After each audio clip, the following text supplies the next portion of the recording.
This is Entertainment Tonight, the most watched entertainment news program in the world. What drove Oprah to tears in Texas? Diane Sawyer finds out in an in-depth interview about the trial. My special delivery to Annette Funicello. You are an example to all of us. May God bless you. After our story last week, hundreds of you sent in messages of love. I was named after you 22 years ago. Now, in the Entertainment Tonight cover story, I share your touching words with Annette as she shares her dream for the future. I just want to dance. You will dance again, baby. Whitney Houston's big night out. We'll tell you where she went, what she did, and why the stars were singing her praises. See ya. Plus, Lethal Weapon gets rocked, and Mel Gibson's giving the new guy some lethal advice. Don't fool around with any intern.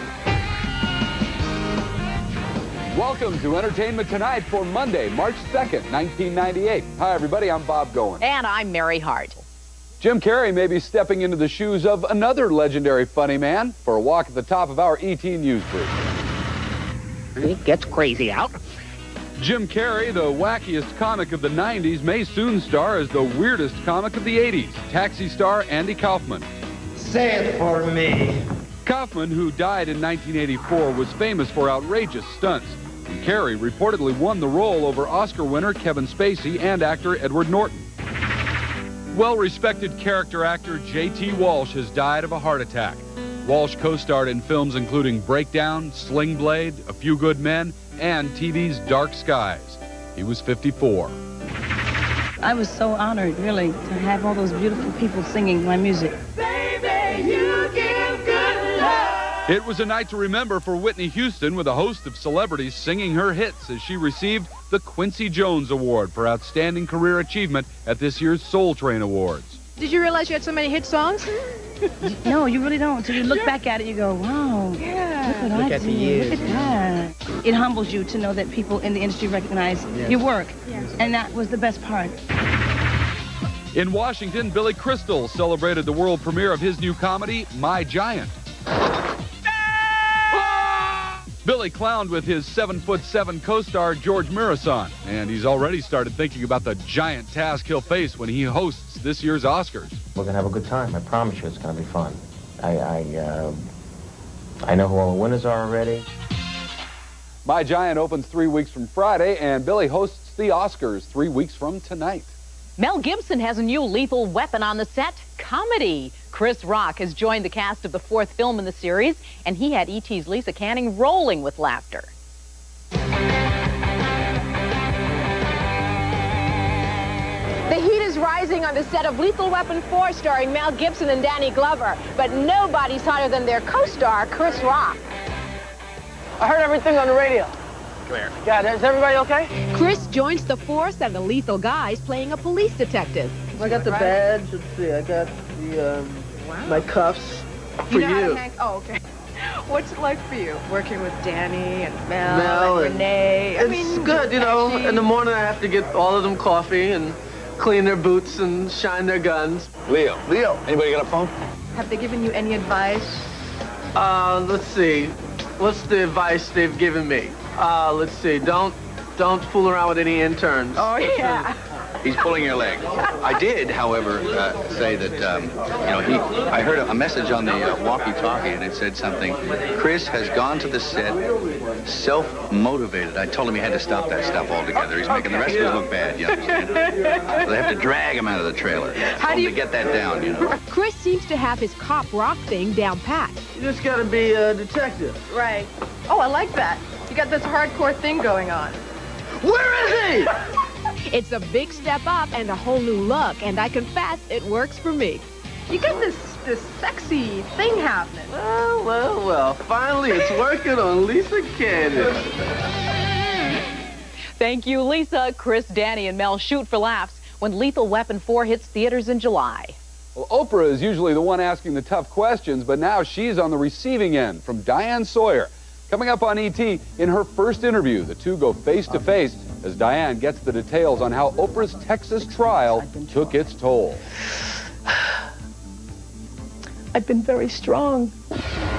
Plus, new details about Princess Diana's will. Besides her sons, you'll be surprised to hear who else got what. Then, an amazing E.T. cover story on the courage of Annette Funicello. It's an outpouring of love as Mary reads the former Mouseketeer letters from her fans. I admire your courage and strength and pray that you're not in pain. Next on E.T. Tomorrow on Entertainment Tonight, the Anna Nicole Smith exclusive. You looked like you'd been drinking. Are you using pills and drinking again? She was booked for assault after an incident at the Beverly Hills Hotel. You were arrested at the Beverly Hills Hotel. What can you tell me about that? Now, in the Entertainment Tonight cover story, Anna Nicole sets the record straight on the boozing, the brawling, and her wild behavior. Everyone's acting like I'm an alcoholic. Plus, I got chills, they're multiplying. Grease is the word, and only E.T. can show you the never-before-seen footage from the film. Travolta, Olivia, and their secret stories from the set. That's tomorrow. When Princess Diana died, she left behind a $35 million estate. Today, we found out who she left her fortune to as her last will and testament was opened. Most of Princess Diana's personal fortune will end up with her sons William and Harry. It was disclosed today that the government will first take a staggering nearly $14 million in taxes, but the two boys will share the bulk of the remaining $21 million. Diana also left money to her 17 godchildren and her butler, and asked that profits from her wedding dress, her wardrobe, and other property go to charities. A controversial story in a London tabloid today says Diana was alive immediately after the fateful crash and was calling out the name of her dead lover. According to the Mirror, sole survivor Trevor Rees-Jones is getting his memory back and now recalls Diana's last words. He said, quote, "I have had flashes of a female voice calling out in the back of the car. First, it's a groan. Then Dodi's name is called. It could only have been Princess Diana. I was conscious, and so was she." Directly after the crash, he remembered nothing. Now he is remembering small pieces. It may be that bigger pieces of the puzzle come out later. The public can actually buy a copy of Princess Diana's will through the mail from the British government's Somerset House for $3.55. All the proceeds will go to cover their costs. She won her court battle with Texas cattlemen, but the trial took its toll on Oprah. And in her first sit-down interview since the verdict, Oprah gets personal about the price of victory. I started to cry because the pressure of the 6 weeks I'd been trying. I'd been very strong. I just felt redeemed. I felt like, well, this was really, truly all worth it because I fought the fight. Oprah Winfrey shares her tears and joy and victory with Diane Sawyer tonight in this 2020 exclusive. I was surprised how emotional this was for her. She used words like terror, loss of confidence. I was prepared to lose and knew that I would be all right. But during the interview, Oprah admits there were some particularly dark nights. She said that the time she cried the hardest was the night of her 44th birthday. Oprah returned to Chicago last night. What was the first thing you did? Took a hot bath in my own tub because that's the thing I miss the most. I wrote in my journal last night, I was so exhausted that I wrote one sentence, "I'm home safely." Yes. Oprah also tells Diane Sawyer how her longtime beau, Stedman Graham, welcomed her home. And as we mentioned, you can see Oprah with Diane tonight on ABC's 2020. I have talked with hundreds of stars here on Entertainment Tonight, but few have shown the courage of Annette Funicello. Coming up, an emotional E.T. cover story as I deliver Annette letters of love from her fans. As a child, you entertained us. But as an adult, you inspire us. Then, Leonardo DiCaprio answers that love question. Plus, we're the only ones who spoke with Janet Jackson before her breakout performance. Are you planning some surprise moves out there? No, not really. Next on E.T.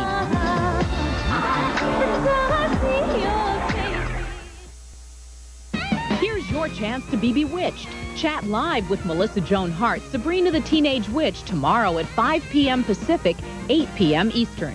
The address, www.etonline.com.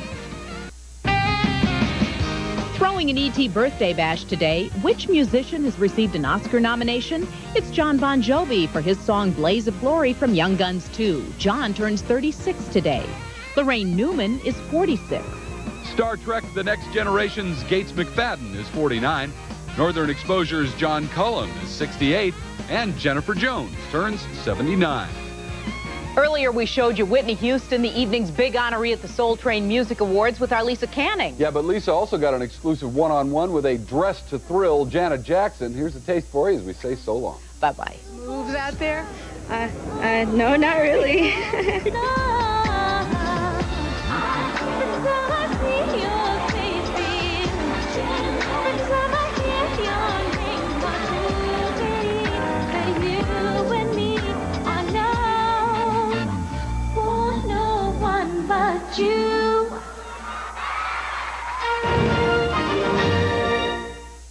Sonny Bono's mom bashes his widow. Springer gets bashed for causing chaos, and Martha Stewart bashes back on Hard Copy next.